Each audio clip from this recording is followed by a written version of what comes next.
بسم اللہ الرحمن الرحیم۔ یہ ہم نے پچھلے سبق میں حدیث یا سنت کے حوالے سے جو ہے وہ ہم نے کچھ باتیں پڑھی تھیں، اور احناف ان کی تین قسمیں بناتے ہیں سنت کی، اور جمہور کے ہاں صرف دو قسمیں ہیں، خبر متواتر یا خبر واحد۔ تو خبر مشہور جو ہے جس کو احناف الگ کرتے ہیں، وہ جمہور کے ہاں خبر واحد ہی کی قسم ہے۔ جیسے اصول حدیث میں وہ خبر واحد کی تین قسمیں بیان کی جاتی ہیں: مشہور، عزیز اور غریب۔ اب خبر متواتر کی بات بھی ہو چکی تھی، اس کو حجت مانا جاتا ہے، خبر مشہور کو بھی مانا جاتا ہے۔ خبر واحد جو ہے اس کے حوالے سے کچھ خاص جو ہے وہ قواعد و ضوابط وہ بعض علماء کے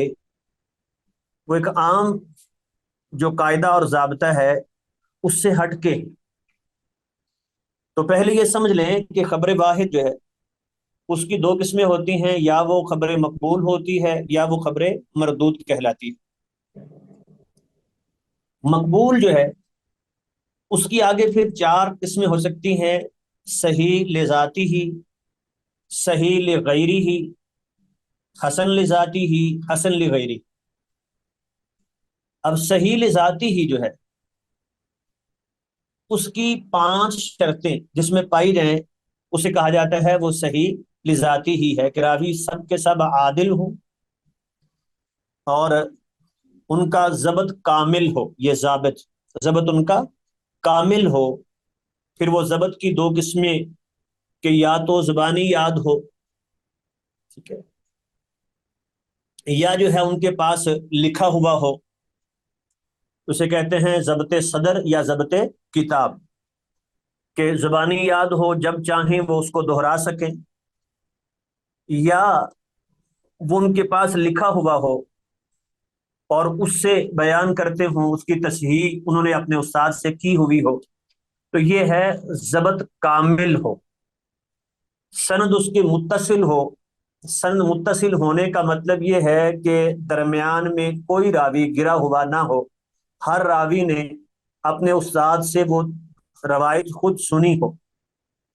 اور وہ روایت معلول اور شاذ نہ ہو۔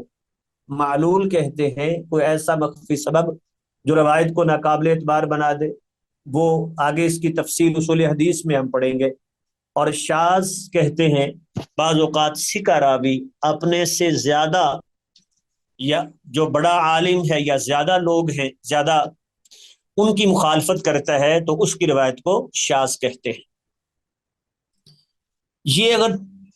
پانچوں شرطیں پائی جائیں تو یہ ہے صحیح لذاتی ہی۔ اور اگر اس میں یہ ایک جو شرط ہے، باقی ساری وہی ہوں، عادل ہوں، سند متصل ہو، معلول اور شاذ نہ ہو، یہ ایک شرط جو ہے نا حسن لذاتی ہی، یہ جو ضابط ہے، اگر یہ ضبط کامل کی بجائے تھوڑا سا اس سے کم ہو، ضبط اعلیٰ درجے کا نہ ہو، تو اسے کہتے ہیں حسن لذاتی ہی۔ تو جس کا ضبط کامل کی بجائے ضبط خفیف ہو تو اسے کہتے ہیں حسن لذاتی ہی۔ اور جب حسن لذاتی ہی کی اسناد زیادہ ہو جائیں تو پھر اسے صحیح لغیری ہی کہہ دیتے ہیں۔ تو یہ ہو گئی تین: صحیح لذاتی ہی، صحیح لغیری ہی، حسن لذاتی ہی۔ تو دیکھیں صحیح لذاتی ہی کی ہم نے شرطیں بیان کر دیں کہ راوی عادل ہوں، یعنی مسلمان ہو، عاقل ہو، وہ گناہ کبیرہ کا مرتکب نہ ہو، یہ ساری شرطیں عدالت میں آ جاتی۔ ضابط ہو، یعنی اس کا ضبط اگر کامل درجے کا ہے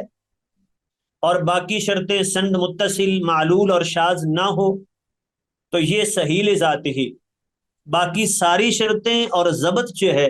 وہ اس سے کم درجے کا ہے، ضبط خفیف کہتے ہیں اس کو، تو یہ حسن لذاتی ہی۔ اور جب حسن لذاتی ہی کی سندیں زیادہ ہو جائیں تو وہ صحیح لغیری ہی، اور وہ روایت جو ویسے تو سندن ضعیف ہے،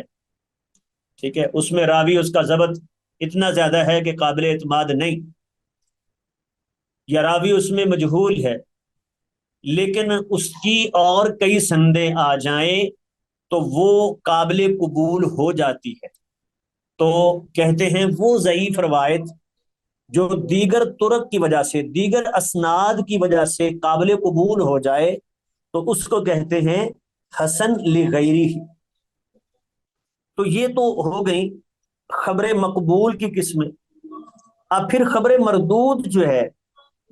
جو قابل قبول نہیں ہوتی خبر واحد، وہ میں نے بتایا کہ جب ہم یہ بولتے ہیں خبر واحد تو جمہور کے ہاں اس میں مشہور بھی شامل ہوتی ہے۔ تو مردود جو ہے اس کے دو سبب ہو سکتے ہیں، سقط فی السند یا تان فی الراوی، یعنی یا تو سقط فی السند، سند سے کوئی راوی گرا ہوا ہوگا، سند اس کی متصل نہیں، وہ جو اوپر ہم نے سند متصل کی شرط لگائی تھی، یا دوسرا ہوگا تان فی الراوی، راوی میں کوئی ایسا سبب ہوگا جس کی بنا پر اس کی روایت قابل قبول نہیں، مثلا وہ جھوٹ بولتا ہے حدیث رسول میں، کذاب، اس کی روایت کو موضوع کہہ دیتے ہیں، یا اس پر جھوٹ کی تہمت ہوتی ہے، یعنی عام بات چیت میں جھوٹ بولتا ہے، یا وہ بات ایسی کرتا ہے جو قواعد معلومہ جو ہمیں بالکل قرآن و سنت سے بات ایک معلوم ہے اس کے خلاف بات کر رہا ہے، تو یہ اسی طرح کے اور بھی اگر راوی میں جو ہے ایسے اسباب ہیں جس کی بنا پر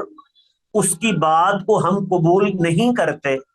تو اسے ہم کہتے ہیں تانفر راوی۔ اب یہ سقط فی السند کی بات کریں تو پھر اس کی آگے دو قسمیں ہیں، سقط جلی، سقط خفی، یہ لمبی بات اصول حدیث کی ہے۔ اور تان فی الراوی کی بات کریں تو تان کا تعلق یا عدالت سے ہوتا ہے یا ضبط سے ہوتا ہے، وہ جو پہلی دو شرطیں ہیں عادل اور ضابط، تو یا اس کا تعلق عدالت سے ہوتا ہے یا اس کا تعلق ضبط سے ہوتا ہے۔ یہ تو وہ شرطیں ہیں جو سب کے ہاں ہیں کہ اگر اوپر وہ چاروں شرطیں پائی گئیں تو روایت قبول ہے، اگر وہ شرط نہ پائی گئی تو روایت مردود ہے، اور پھر مردود کے وہ اسباب یا سند میں کوئی سبب ہوگا یا راوی میں کوئی تان ہوگا۔ اس کے علاوہ خبر واحد کو قبول کرنے کے لیے مالکیہ اور حنفیہ کے کچھ الگ بھی اصول ہیں، تو ان میں سے ایک اصول جو ہے مالکیہ کا یہ ہے کہ وہ حدیث، وہ خبر واحد عمل اہل مدینہ کے خلاف نہ ہو، یعنی وہ اپنی طرف سے یوں سمجھے کہ وہ مزید تاکید کرنے کے لیے کہ یہ حدیث جو ہے وہ بالکل قابل اعتماد ہے تو اس کے لیے مزید کچھ شرطیں لگا دیتے، اور ان شرطوں میں ایک شرط یہ ہے کہ وہ روایت عمل اہل مدینہ کے خلاف نہ ہو۔ کیوں جی عمل اہل مدینہ؟ کہتے ہیں جی وہ جو صحابہ سے رسول اللہ کے دور سے مدینہ میں ایک عمل چلا آ رہا ہے نا، تو وہ سنت متواترہ کے حکم میں، اور یہ خبر واحد ہے، اور سنت متواترہ کو خبر واحد پر ترجیح ہوتی ہے، تو لہٰذا اگر وہ روایت عمل اہل مدینہ کے خلاف ہو تو ہم سمجھیں گے وہ سنت متواترہ کے خلاف ہے، لہٰذا ہم اس کو قبول نہیں کریں گے۔ حالانکہ یہ بات ان کی درست نہیں ہے، اس لیے کہ عملی طور پہ دیکھیں کہ بعض چیزیں وہ عمل کی کوتاہی کی وجہ سے بھی معروف ہو گئی، یا کسی کا اجتہاد تھا تو وہ معروف ہو گیا، اس پہ عمل شروع ہو گیا، اگر وہ حدیث کے خلاف ہے تو ہم کیسے اس کو جو ہے وہ مان لیں؟ ایک مثال لیتے ہیں، وہ صحابہ ہی کے دور میں نماز میں یہ جو اونچی آواز سے تکبیرات کہنا ہے نا، سمی اللہ لمن حمیدہ، اللہ اکبر، یہ جو انہیں کہتے ہیں تکبیرات انتقال، یعنی نقل ہوتے وقت، رکوع سے اٹھتے وقت، سجدے جاتے وقت، سجدے سے اٹھتے وقت، یہ تکبیرات انتقال جو ہیں اونچی آواز سے کہنا چھوڑ گئے تھے، ٹھیک ہے، تو وہ ایک عملی، یعنی وہ سمجھتے تھے کہ فرض و واجب نہیں ہے، تو عملی ایک کوتاہی آ گئی۔ اب کیا یہ کہا جائے کہ چونکہ یہ عمل جو ہے وہ معروف ہو گیا ہے، اب یہی جو ہے وہ بالکل سنت متواترہ کا درجہ رکھتا ہے، اب اس کے خلاف جو حدیث آ رہی ہیں کہ اللہ کے نبی کرتے تھے اونچی آواز سے، خود صحابہ نے جب سنا ہے کہ کسی جگہ پر اگر کسی نے اونچی آواز سے تکبیرات کہی ہیں تو وہ اس پر خوشی کا اظہار کر رہے ہیں اور کہہ رہے ہیں یہ سنت ہے۔ حتیٰ کہ حضرت عبداللہ بن عباس رضی اللہ تعالیٰ عنہ کے شاگردوں میں سے ایک تابعی، وہ نماز پڑھتے ہیں ایک بزرگ کے پیچھے، یہ عمل اتنا معروف ہوا ہے کہ وہ کہتے ہیں جا کے حضرت عبداللہ بن عباس سے کہ میں نے ایک احمد کے پیچھے نماز پڑھی ہے، ٹھیک ہے، اس نے تو 22 تکبیریں کہیں، یعنی ہر اٹھتے بیٹھتے وہ اللہ اکبر کہہ رہا تھا۔ تو حضرت عبداللہ بن عباس کہنے لگے سنت ابی القاسم، وہ احمد نہ کہو، یہ رسول اللہ صلی اللہ علیہ وسلم کی سنت ہے، کیسے تم احمد کہہ رہے ہو؟ تو مطلب یہ ہے کہ اب یہ عمل اتنا معروف ہو گیا ہے، یہ اونچی آواز سے نہ کہنا، کہ وہ جو ایک طالب علم ہے دین کو سیکھنے والا حضرت عبداللہ بن عباس کے شاگردوں میں سے، وہ جا کے انہیں کہہ رہے ہیں کہ وہ احمد بندہ ہے، اونچی آواز سے کہہ رہا ہے، تو کیا ہم اس کو کہہ دیں کہ یہ ایک عمل جو ہے وہ معروف ہو گیا تھا لہذا یہ سنت متواترہ کا درجہ رکھتا ہے؟ نہیں، بعض اوقات عمل تو اس لیے بھی معروف ہو سکتا ہے، کوئی اس میں تعویل ہو سکتی ہے، اجتہاد ہو سکتا ہے کسی روایت میں،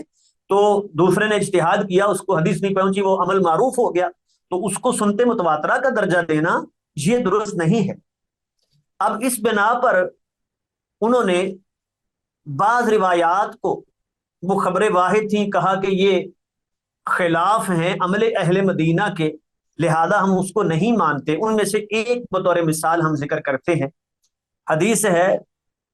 المتبیعان بالخیار ما لم یتفرقا، کہ جو بیع کرنے والے ان کو اختیار حاصل ہے جب تک وہ الگ نہ ہو جائیں، یعنی بیع کر رہے ہیں، لین دین کر رہے ہیں، بات طے ہوگی ٹھیک ہے میں لیتا ہوں میں خریدتا ہوں اتنے میں ہے، ابھی الگ نہیں ہوئے، کہتا ہے یار میرا ارادہ بدل گیا ہے میں نے نہیں لینا، دوسرا کہتا ہے نہیں نہیں سودا پکا ہو گیا بھائی، ٹھیک ہے اب تمہیں لینا پڑے گا، تو نہیں،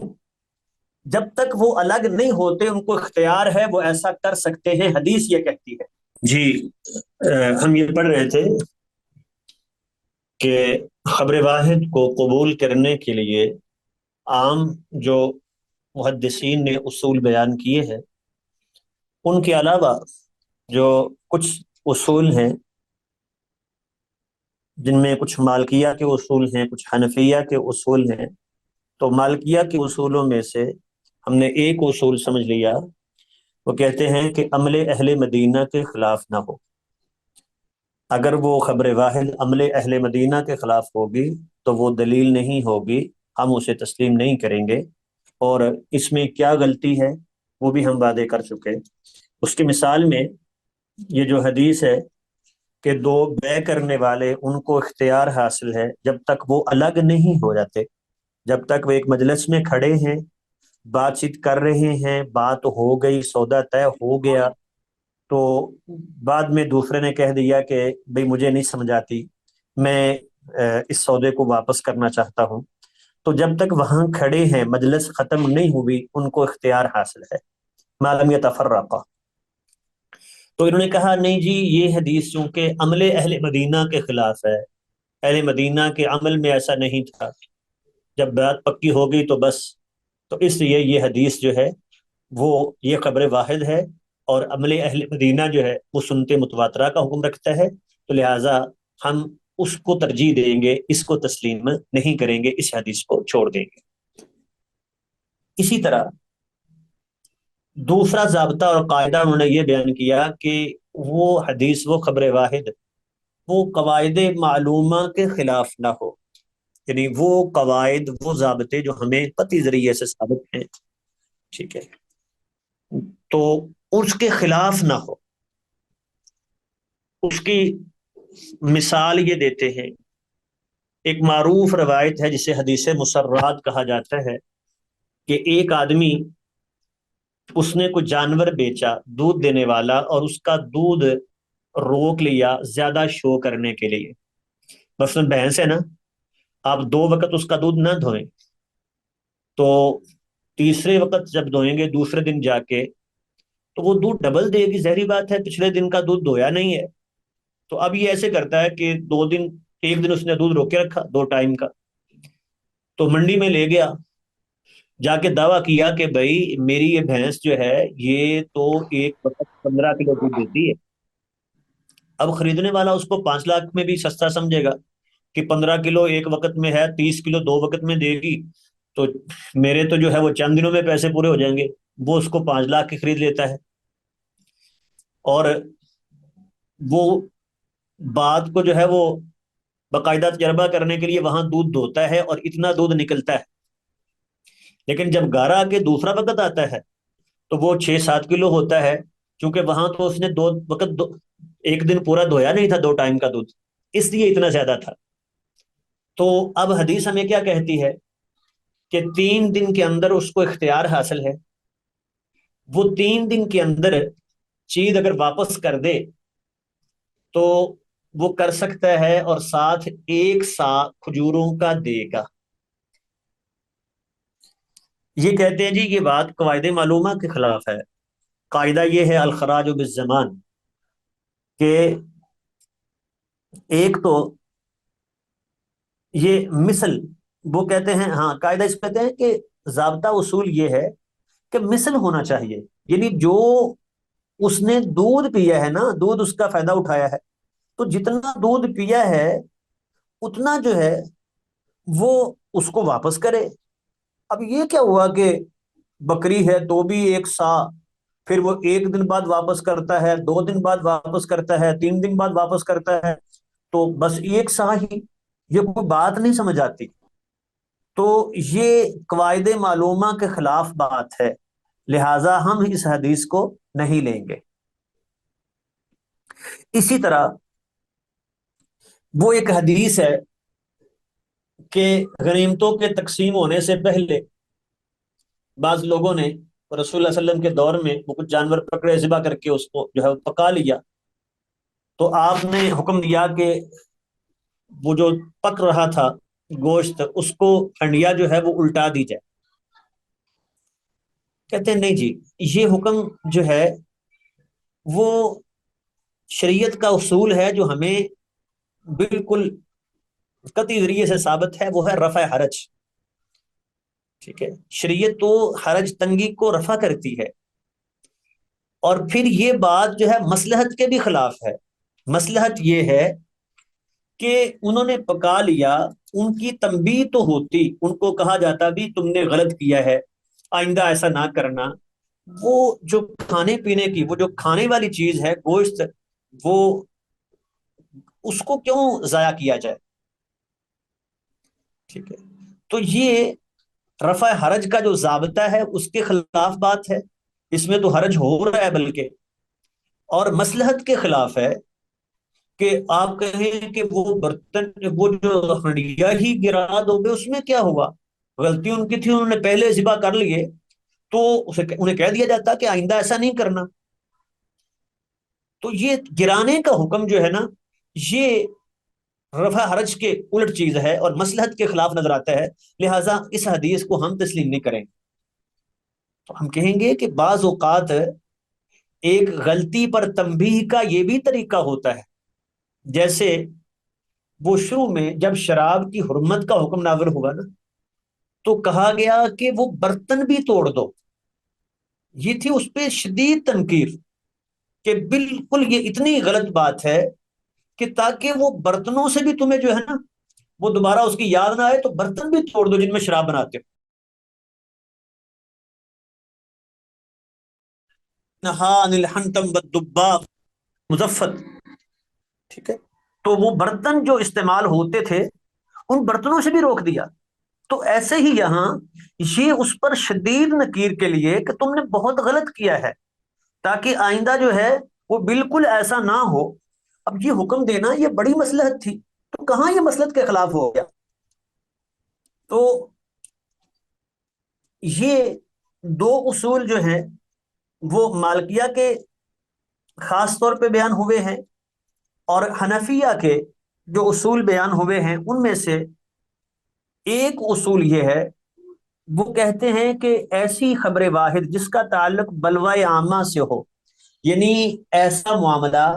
جو عام طور پہ پیش آتا ہے اکثر لوگوں کو، بار بار لوگ اس کو دیکھتے ہیں، پھر اس کو بیان کرنے والے راویوں کی تعداد زیادہ نہیں ہوتی، وہ خبر واحد ہے، چند لوگوں نے اس کو بیان کیا، تو وہ بات جو ہے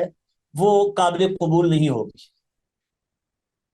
ٹھیک ہے، چونکہ وہ معاملہ بار بار پیش آتا ہے، اکثر پیش آتا ہے، اکثر لوگوں کے ساتھ رہتا ہے، تو ضرورت یہ ہے کہ اس کو اتنے ہی لوگ بیان بھی کرتے ہیں زیادہ، تو یہ کہہ کے رفع الیدین کی روایات کو وہ رد کر دیا جائے کہ اس کو زیادہ لوگوں نے بیان نہیں کیا، چند لوگوں نے بیان کیا، حالانکہ اس کو تو چند لوگوں نے بیان بھی نہیں کیا، بہت سارے صحابہ نے بیان کیا۔ اسی طرح وہ حدیث ہے من مس ذکرہ فلیتوضا، جس نے شرمگاہ کو ہاتھ لگا لیا وہ وضو کرے، تو اس کو کہہ دیا کہ یہ تو ایسا معاملہ ہے جو اکثر پیش آتا ہے، بھی خارش ہو گئی، انسان نے ہاتھ لگا لیا، تو یا انسان وہ نہا کے نکلا ہے، وضو کیا ہوا ہے، اس وقت خارش کی جب ابھی کپڑے نہیں پہنے، کیونکہ اصل یہ ہے نا کہ بدون حائل جب کوئی چیز سامنے نہ ہو، بغیر کسی رکاوٹ کے اگر وہ مس ذکر ہاتھ لگاتا ہے تو وضو ٹوٹے گا، فلیتوضا۔ تو کہا یہ وہ معاملہ ہے جو بار بار پیش آتا ہے، اکثر لوگوں کا معاملہ ہے، اب اس کو بیان کرنے والے لوگ زیادہ نہیں ہیں، تو ایک صحابی نے بیان کیا ہے، تو لہٰذا یہ خبر واحد ہے، اور یہ اس کا تعلق بلوائے عامہ سے ہے، عام لوگوں سے ہے، عام پیش آنے والا معاملہ ہے، بیان کرنے والے لوگ زیادہ نہیں ہے، لہٰذا ہم اس روایت کو قبول نہیں کرتے۔ اسی طرح ان کے ہاں دوسرا قاعدہ اور ضابطہ ہے کہ ایسی روایت جو قیاس صحیح کے خلاف ہو، ٹھیک ہے، قیاس کے خلاف ہو، اور اس کو بیان کرنے والا راوی بھی غیر فقیہ ہو، وہ صحابی کی بات کرتے ہیں کہ بیان کرنے والا راوی صحابی غیر فقیہ ہو، تو وہ روایت بھی قبول نہیں ہوگی، کیونکہ اس میں زیادہ امکان ہے کہ وہ روایت بالمعنی کرتے کرتے صحابی کو غلطی لگ گئی۔ یہ بہت غلط اصول ہے، کیونکہ اس سے مراد کون سے صحابی لیتے ہیں؟ وہ سب سے پہلے حضرت ابو ہریرہ رضی اللہ عنہ لیتے ہیں کہ جی وہ غیر فقیہ تھے، تو اب ان کی فلاں فلاں روایت جو ہے وہ قیاس کے خلاف ہے، عقل نہیں مانتی اس کو، جیسے اوپر حدیث مسرات کی بات کی تھی نا، وہ قواعد معلومہ کے خلاف بھی اس بنا پر مالکیہ نے چھوڑ دیا، اور انہوں نے کہا عقل کے خلاف ہے، بھی عقل یہ کہتی ہے کہ وہ جتنا دودھ، کیونکہ حدیث مسرات پیچھے ہم ذکر کر چکے ہیں نا کہ دودھ دینے والے جانور جو ہیں ان کا دودھ روک کے بیچا جائے، دودھ زیادہ شو کر کے، اب یہ دھوکہ جب خریدنے والے کے ہاں واضح ہوا تو اس کو 3 دن کے اندر اختیار ہے، وہ 3 دن میں واپس کر دے، اور اس کے ساتھ 1 سا کھجوروں کا دے۔ تو انہوں نے کہا، وہاں اوپر مالکیہ نے کہا تھا کہ وہ قواعد معلومہ کے خلاف ہے، وہ مثلی ہونا چاہیے، جو اس نے دودھ جو ہے وہ اگر پیا ہے تو واپس دودھ کرے۔ یہ کیا بات ہوئی کہ پی دودھ رہا ہے اور واپس جو ہے کھجوریں دے رہا ہے؟ جو بات نہیں سمجھ آتی۔ انہوں نے کہا کہ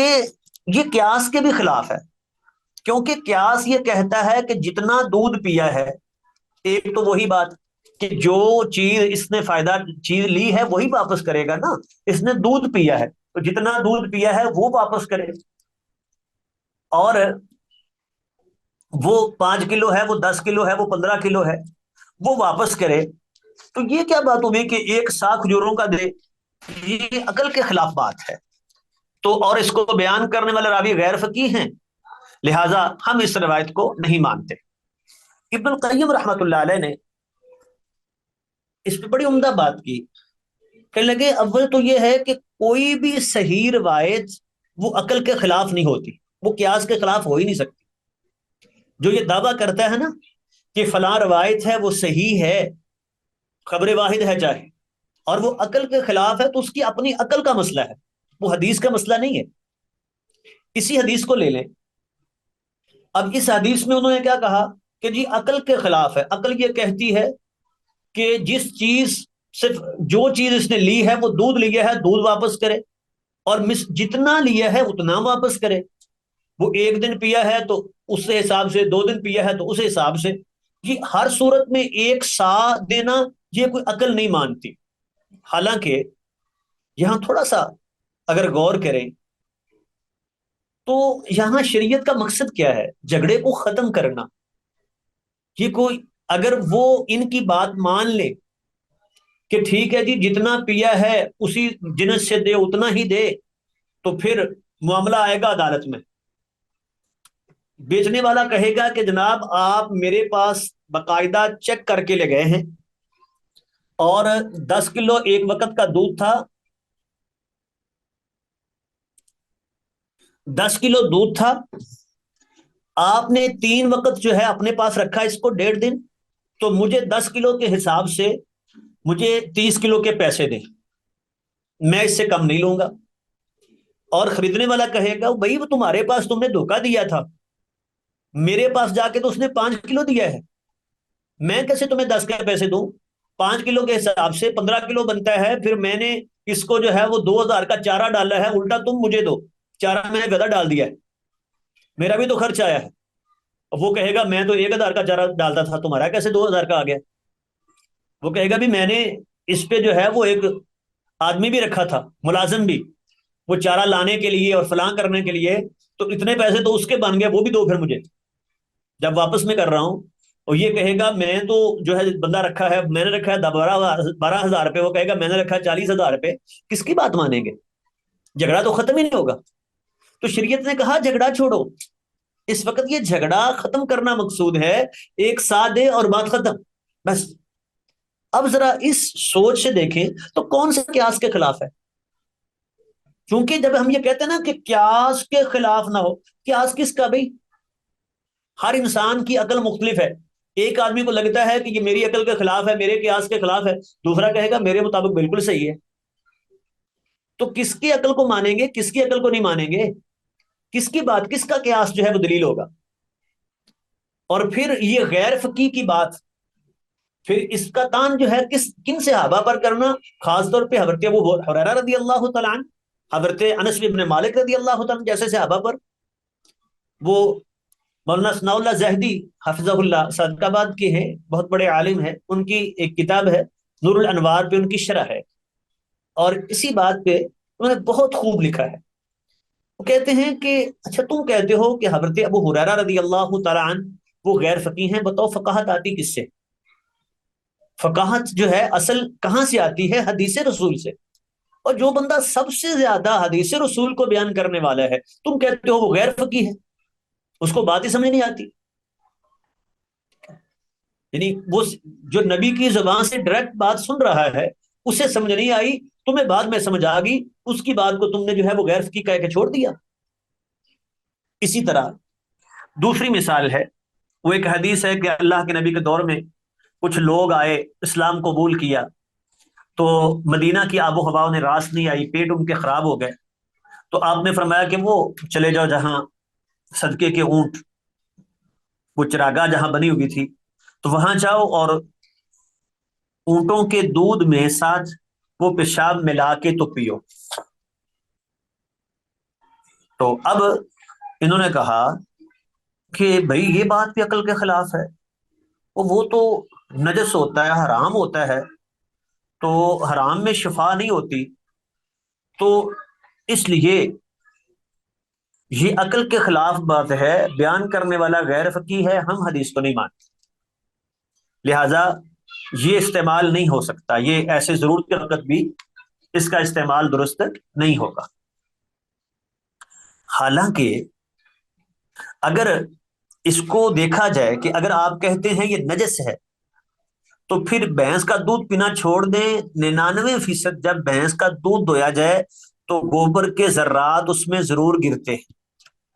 تو وہ 2-4 کلو 5 کلو دودھ ہے، اس میں گوبر کا ذرہ گرا، وہ تو تھوڑا ہے، پھر اس میں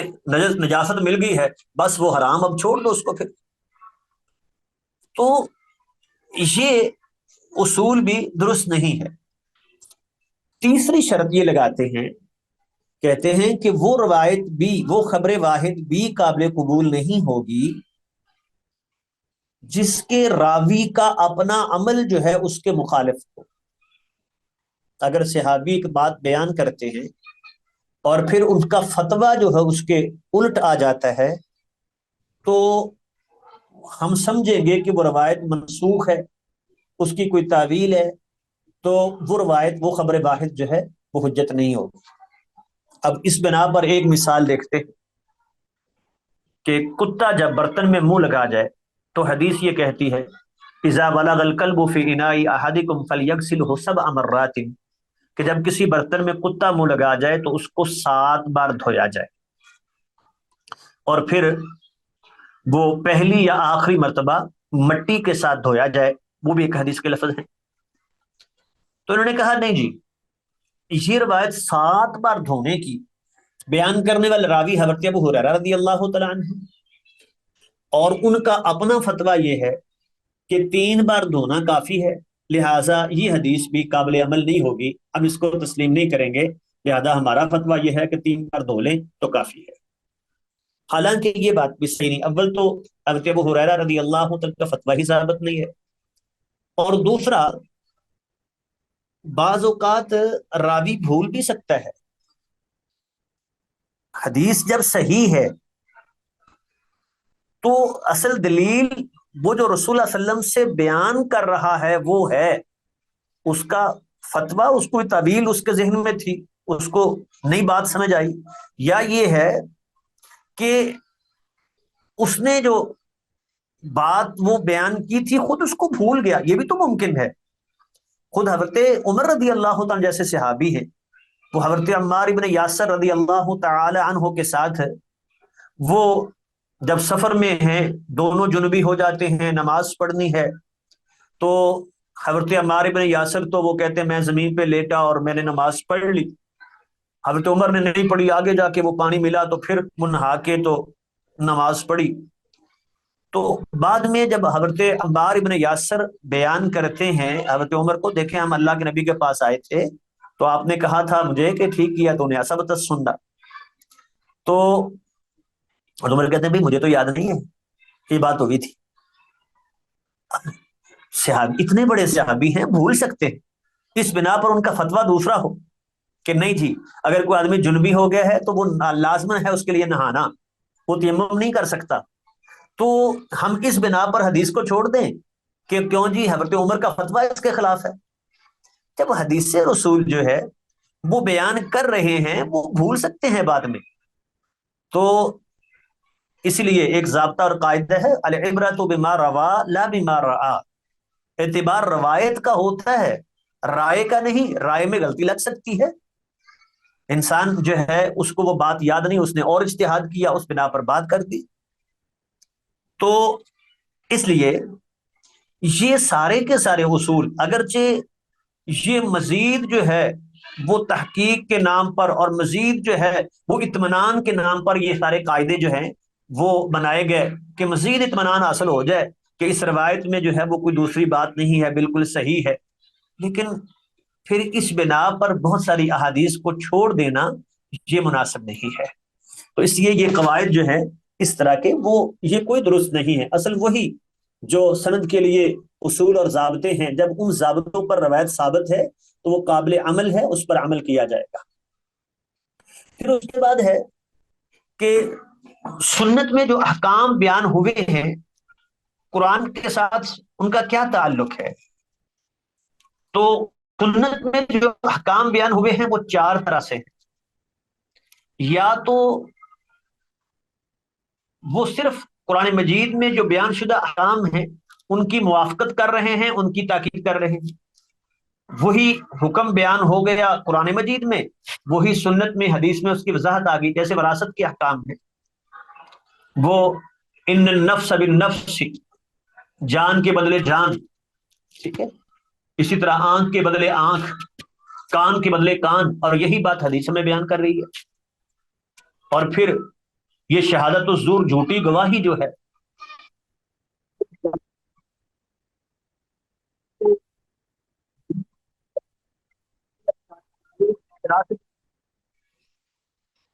کہ یہ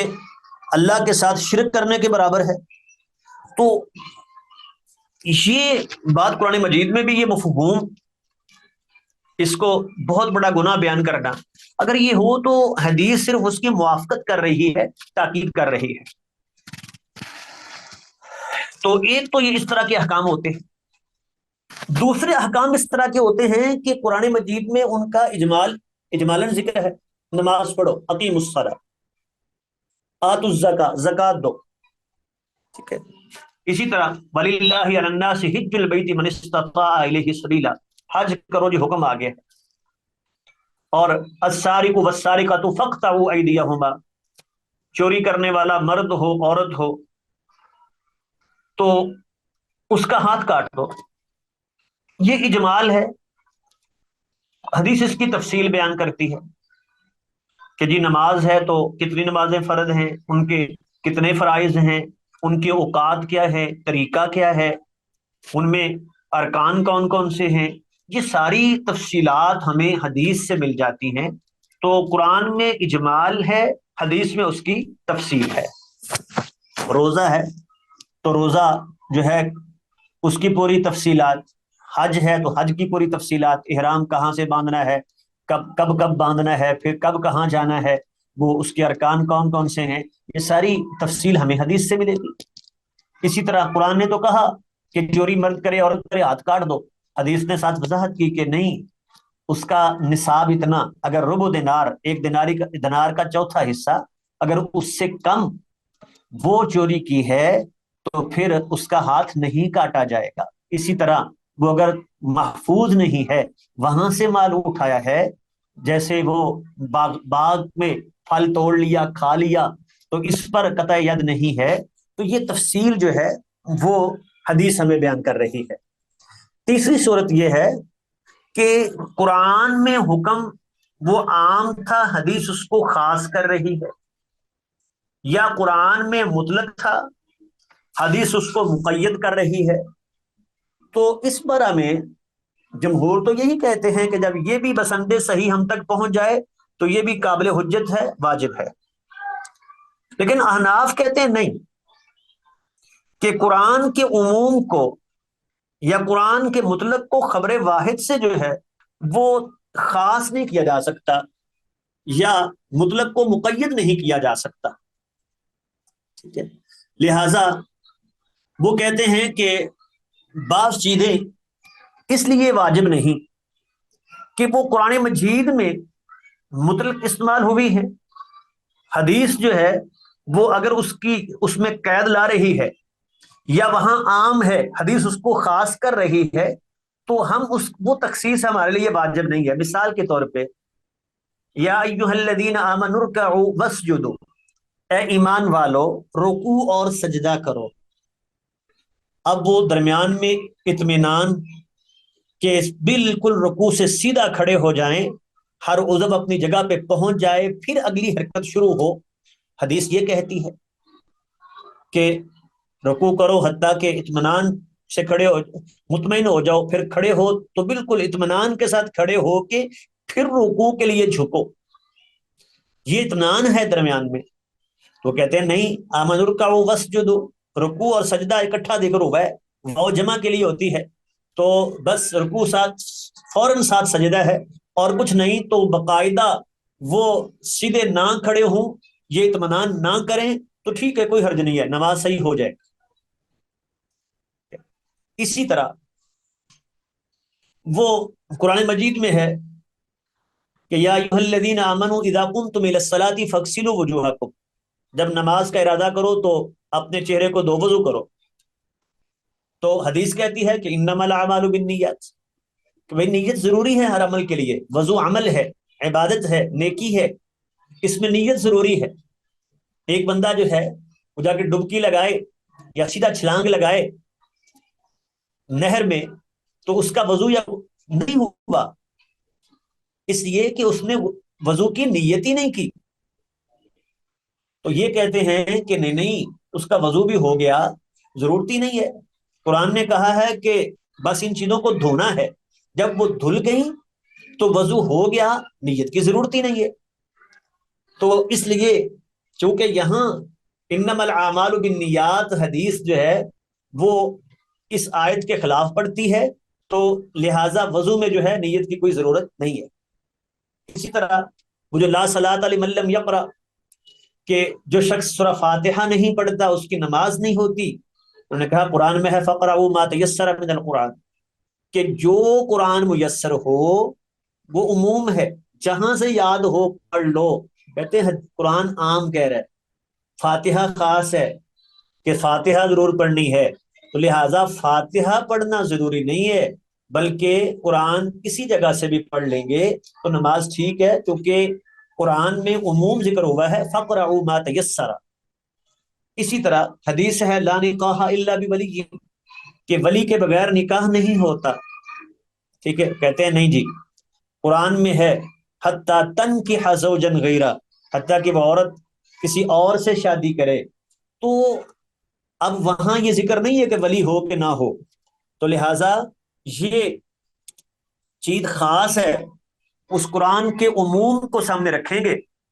ٹھیک ہے؟ تو یا مطلق کو، اس کے اطلاق کو سامنے رکھیں گے، یہ قید نہیں مانیں گے ولی والی، تو لہٰذا ولی ہو نہ ہو عورت کا نکاح ہو جائے گا۔ اسی لیے وہ یہ عدالتی نکاح کے مسائل پیش آتے ہیں کہ عدالت میں جا کے عورت شادی کر لیتی ہے، وہ نکاح اس کا صحیح ہے، بالکل ٹھیک ہے، اس نے اپنے ولی سے پوچھا بھی نہیں، گھر سے بھاگ کے گئی ہے، وہاں جا کے کہتی ہے کہ میرے والدین تو بڑے ظلم کرتے ہیں، میرا نکاح کسی اور سے کرنا چاہتے ہیں، اور جا کے نکاح کر لیتی ہے چپکے سے، تو کیا صحیح ہے؟ یہ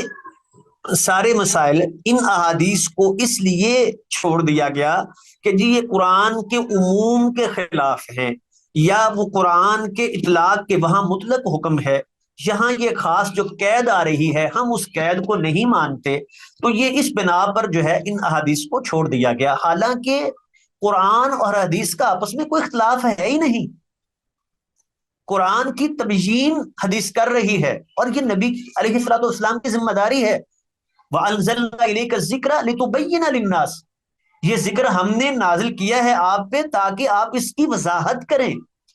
یہ وضاحت رسول اللہ کی ذمہ داری ہے۔ آپ نے وہ وضاحت کی، جب وہ بات صحیح سند سے ہم تک پہنچ گئی، ہم نے یہ یقین کر لیا کہ اس روایت میں کوئی ایسی خرابی نہیں، وہ قابل قبول ہے، راوی سارے اس کے بیان کرنے والے عادل ہیں، سب ساری شرطیں پائی جا رہی، تو پھر ایک ہے وہ مفہوم جو ہم سمجھ رہے ہیں، اور ایک ہے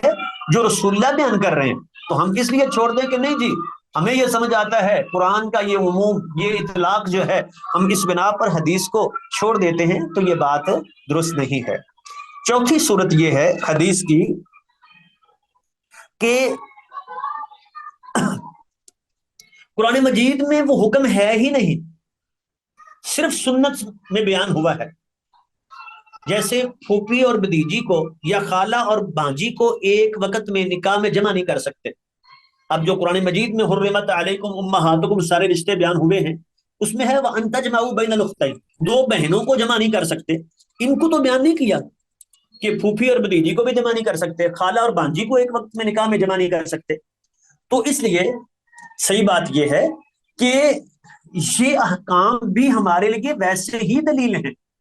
ٹھیک ہے؟ ان پر عمل کرنا بھی ویسے ہی ضروری ہے جیسے قرآن پر عمل کرنا ضروری ہے، کیونکہ اللہ کے نبی نے فرمایا تھا کہ الا وانی اوتیت القرآن ومثلہ معہ، کہ مجھے قرآن اور اسی جیسی اور بھی جو ہے وہ عطا کی گئی کتاب یا اور بھی علم دیا گیا، تو حدیث بھی وہی ہے، اس پر بھی عمل ضروری ہے۔ مثال کے طور پہ قرآن میں کہیں نہیں ہے یہ گھریلو گدھا جو ہے اس کا گوشت حرام ہے، اسی طرح یہ کون سے درندے پرندے حرام ہیں، تو وہ حدیث میں ایک ضابطہ بیان کر دیا کہ کل ذی ناب من السباع، درندوں میں سے جو کچلی والے جانور ہیں، وکل ذی مخلب من الطیر، پرندوں میں سے جو پنجے سے شکار کرنے والے جانور ہیں، تو یہ حرام ہے۔ اب قرآن میں تو کہیں بیان نہیں ہوا۔ اسی طرح عورت اگر قتل کر دیتی ہے تو اس کی دیت کون ادا کرے گا؟ جدہ یعنی دادی کی وراثت جو ہے اس کو وراثت میں کب کیا ملے گا، اس کی وضاحت جو ہے وہ ہمیں قرآن مجید میں تو نہیں ملتی، حدیث نے جو ہے وہ اس کو بیان کیا، تو ان پر عمل کرنا بھی ویسے ہی ضروری ہے جیسے قرآن مجید کے احکام پر عمل کرنا ضروری ہے۔ جی تو یہ چار صورتیں ہیں، ایک تو صرف تائید ہو، تاکید ہو، وہ تو سب مانتے ہیں، دوسرا اجمال کی تفصیل ہو، یہ بھی سب مانتے ہیں، یہ مطلق کو مقید یا عام کو خاص کریں، اس میں تھوڑی سی تفصیل ہے جو ہم نے بیان کر دی، اور اسی طرح جو ہے یہ چوتھی صورت ہے کہ قرآن مجید میں وہ احکام نہیں ہیں، صرف حدیث میں ہیں، تو وہ بھی ہمارے لیے حجت اور قابل ان پر عمل کرنا ضروری ہے۔